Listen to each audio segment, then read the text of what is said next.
ಉಪಲೋಕಾಯುಕ್ತರ ಮಿಂಚಿನ ಸಂಚಾರ, ಗ್ರಾಮ ಪಂಚಾಯಿತಿ ಅಧಿಕಾರಿಗಳಿಗೆ ಎಚ್ಚರಿಕೆ. ಕೋಲಾರ ಜಿಲ್ಲೆಯ ಶ್ರೀನಿವಾಸಪುರ ತಾಲೂಕಿನ ಗ್ರಾಮ ಪಂಚಾಯಿತಿಗಳಿಗೆ ಉಪಲೋಕಾಯುಕ್ತ ಬಿ ವೀರಪ್ಪ ಅವರು ದಿಢೀರ್ ಭೇಟಿ ನೀಡಿದ್ದಾರೆ. ಈ ವೇಳೆ ಕರ್ತವ್ಯ ನಿರ್ವಹಣೆಯಲ್ಲಿ ಲೋಪ ಎಸಗಿದ ಅಧಿಕಾರಿಗಳನ್ನು ತರಾಟೆಗೆ ತೆಗೆದುಕೊಂಡಿದ್ದು, ಸ್ವಚ್ಛತೆ ಮತ್ತು ಅನುದಾನ ದುರುಪಯೋಗಕ್ಕೆ ಸಂಬಂಧಿಸಿದಂತೆ ಖಡಕ್ ಎಚ್ಚರಿಕೆ ನೀಡಿದ್ದಾರೆ. ಉಪಲೋಕಾಯುಕ್ತ ಬಿ ವೀರಪ್ಪನವರು ಮಂಗಳವಾರ ಶ್ರೀನಿವಾಸಪುರ ತಾಲೂಕಿನ ಲಕ್ಷ್ಮೀಸಾಗರ, ಮುತ್ತಕಪಲ್ಲಿ, ಕೊಳತೂರು, ಯಲ್ದೂರು ಸೇರಿದಂತೆ ಒಟ್ಟು 13 ಗ್ರಾಮ ಪಂಚಾಯಿತಿ ಕಚೇರಿಗಳಿಗೆ ಅನಿರೀಕ್ಷಿತ ಭೇಟಿ ನೀಡಿದರು. ಕಚೇರಿಗಳ ದಾಖಲಾತಿಗಳನ್ನು ಪರಿಶೀಲಿಸುವಾಗ ಮತ್ತು ಗ್ರಾಮಸ್ಥರ ದೂರುಗಳನ್ನು ಆಲಿಸುವಾಗ ಹಲವು ಗಂಭೀರ ಲೋಪಗಳು ಕಂಡುಬಂದವು. ಕುಡಿಯುವ ನೀರಿನ ಮೂಲದ ಬಳಿ ಸ್ವಚ್ಛತೆ ಇಲ್ಲದಿರುವ ಬಗ್ಗೆ ಮತ್ತು ಕಚೇರಿಗೆ ಸಂಬಂಧಿಸಿದ ಪ್ರಮುಖ ದಾಖಲೆಗಳನ್ನು ಸರಿಯಾಗಿ ನಿರ್ವಹಿಸದ ಬಗ್ಗೆ ಗ್ರಾಮಸ್ಥರು ಗಮನ ಸೆಳೆದರು. ಇದರಿಂದ ಸಿಟ್ಟಿಗೆದ್ದ ಉಪಲೋಕಾಯುಕ್ತರು ತಕ್ಷಣವೇ ಪಂಚಾಯಿತಿ ಅಭಿವೃದ್ಧಿ ಅಧಿಕಾರಿಗಳನ್ನು ತೀವ್ರವಾಗಿ ತರಾಟೆಗೆ ತೆಗೆದುಕೊಂಡರು. ಅಲ್ಲದೆ ಜಲಾಗಾರನ ಹಾಜರಿ ಪುಸ್ತಕ ಇಲ್ಲದಿರೋದು ಹಾಗೂ ಕೆಲವು ಸಿಬ್ಬಂದಿ ಮೌಖಿಕವಾಗಿ ಕೆಲಸ ಮಾಡುತ್ತಿರುವ ಬಗ್ಗೆಯೂ ಪ್ರಶ್ನಿಸಿ ಸೂಕ್ತ ವಿವರಣೆ ಪಡೆದರು. ಇದೇ ಸಂದರ್ಭದಲ್ಲಿ ಮುತ್ತಕಪಲ್ಲಿ ಗ್ರಾಮದ ಅಂಗನವಾಡಿ ಕೇಂದ್ರಕ್ಕೆ ಭೇಟಿ ನೀಡಿದಾಗ ಅಲ್ಲಿನ ಅವ್ಯವಸ್ಥೆ ಕಂಡು ಅವರು ಕೆಂಡಾಮಂಡಲರಾದರು. ಜೊತೆಗೆ ಸರ್ಕಾರಿ ಆಸ್ಪತ್ರೆಗಳಿಗೆ ಭೇಟಿ ನೀಡಿ ಸಾರ್ವಜನಿಕರಿಗೆ ಉತ್ತಮ ಚಿಕಿತ್ಸೆ ನೀಡುವಂತೆ ಸ್ಥಳೀಯ ವೈದ್ಯರಿಗೂ ಸೂಚನೆ ನೀಡಿದರು. ಬಿ ವೀರಪ್ಪ ಉಪಲೋಕಾಯುಕ್ತರು ಯಾವುದೇ ಕಾರಣಕ್ಕೂ ಸರ್ಕಾರದಿಂದ ಬಿಡುಗಡೆಯಾಗುವ ಅನುದಾನಗಳನ್ನು ದುರುಪಯೋಗಪಡಿಸಿಕೊಳ್ಳಬಾರದು.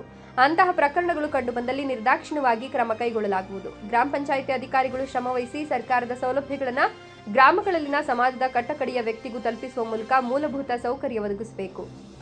ಸಾರ್ವಜನಿಕ ಹಣದ ದುರುಪಯೋಗ ಹಾಗೂ ಕರ್ತವ್ಯ ಲೋಪಕ್ಕೆ ಸಂಬಂಧಿಸಿದ ಅಧಿಕಾರಿಗಳಿಗೆ ಖಡಕ್ ಎಚ್ಚರಿಕೆ ನೀಡಲಾಗಿದೆ. ಗ್ರಾಮಗಳ ಅಭಿವೃದ್ಧಿ, ಸ್ವಚ್ಛತೆ ಮತ್ತು ನೈರ್ಮಲ್ಯ ಕಾಪಾಡಲು ಗ್ರಾಮಸ್ಥರು ಹಾಗೂ ಜನಪ್ರತಿನಿಧಿಗಳು ಕೈಜೋಡಿಸಬೇಕು ಅಂತ ಉಪಲೋಕಾಯುಕ್ತರು ಸಲಹೆ ನೀಡಿದ್ದಾರೆ. ಈ ಸಂದರ್ಭದಲ್ಲಿ ಲೋಕಾಯುಕ್ತ ಅಧಿಕಾರಿಗಳಾದ ಎಸ್ಪಿ ಆಂಟೋನಿ ಜಾನ್, ಡಿಒಎಸ್ಪಿ ಸುಧೀರ್ ಸೇರಿದಂತೆ ತಾಲೂಕು ಮಟ್ಟದ ಅಧಿಕಾರಿಗಳು ಹಾಜರಿದ್ದರು. ಎಲೆಕ್ಷನ್ ಟೈಮಲ್ಲಿ ಒಂದು ದಿವಸ ಮಾತ್ರ ಮತ್ತೆ ಎಲ್ಲ ಊರಲ್ಲಿ ಒಂದಾಗ್ರು ಚೆನ್ನಾಗಿ ಬದುಕರು. ಗೌರ್ಮೆಂಟ್ ದುಡ್ಡು ಬರ್ತಾ ಇದೆ, ಎಲ್ಲ ಬರ್ತಾ ಇದೆ, ಜನಗಳಿಗೆ ಸೇರ್ತಾ ಇಲ್ಲ. ಅದು ಮಧ್ಯದಲ್ಲಿ ತಿಂದ್ಕೋತಾರೆ. ಎತ್ತರ ಮಾಡ್ತಿರಲ್ಲ ನೀವು ಹುಡುಗರು ಯಂಗ್ಸ್ಟರ್ಸ್ ಓದಿರೋ ನೀವು ನೋಡಿ.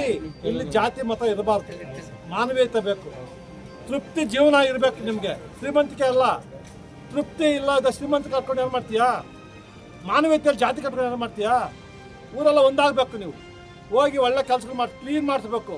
ನಾವು ಚಿಕ್ಕ ವಯಸ್ಸಲ್ಲಿ ರಾಜಕಾಲುವೆ ಕಟ್ಟಕ್ಕೆ ಅಂತ ಹೇಳ್ಬಿಟ್ಟು ಕೆರೆ ಕ್ಲೀನ್ ಮಾಡೋಕ್ಕೆ 1 ತಿಂಗಳು ಕ್ಲೀನ್ ಮಾಡ್ತಾ ಇದ್ವಿ. ಮನೆಗೆ ಅವರು ಚೆನ್ಕೆ ತಗೊಂಡು ನಾನು ಹೋಗ್ತಾ ಇದ್ದೆ. ಅಂದ್ರೂ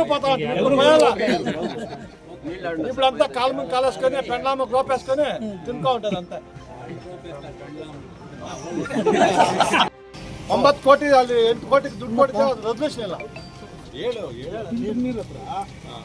ನಿಮ್ಮ ಗಲೀಜು ಹಸು ಕಟ್ಟಕ್ತಾರೇ. ನಮ್ಮ ಜನ ಬುದ್ಧಿ ಇಲ್ವೇನ್ರಿ?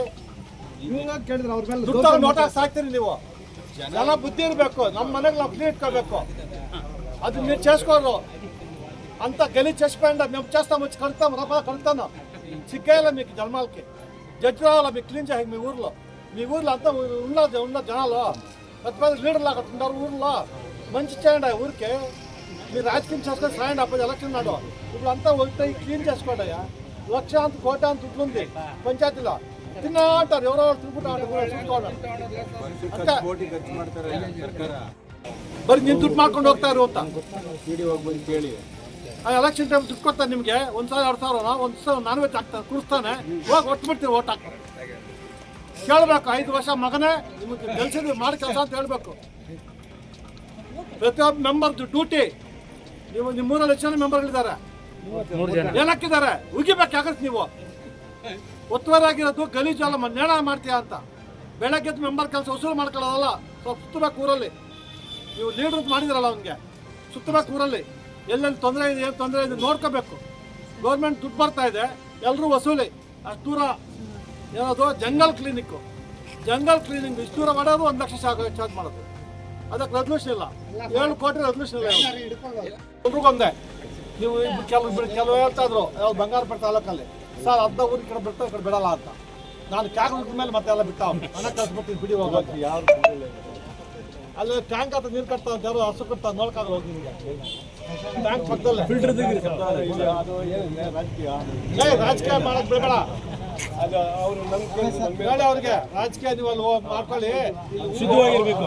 ಅವರು ಏನ್ ಮಾಡ್ತಾರೆ? ನಿನ್ಗೆ ಯಾವ ರಾಜಕೀಯ ಬೇಕು? ನಿನ್ನ ಎಂಪ್ಲಾಯಿ ಕೆಲಸ ಮಾಡು. ಅವ್ರಿಗೂ ಮಾಡ್ಬೇಕು, ಇವ್ರಿಗೂ ಮಾಡ್ಬೇಕು. ರಾಜಕೀಯ ಮಾಡಬಾರ್ದು. 3 ಕೆಲಸ ಬಂದಾಗ ರಾಜಕೀಯ ಮಾಡಬಾರ್ದು. ನಿಮ್ಮ ಊರು ಚೆನ್ನಾಗಿರ್ಬೇಕಯ್ಯ.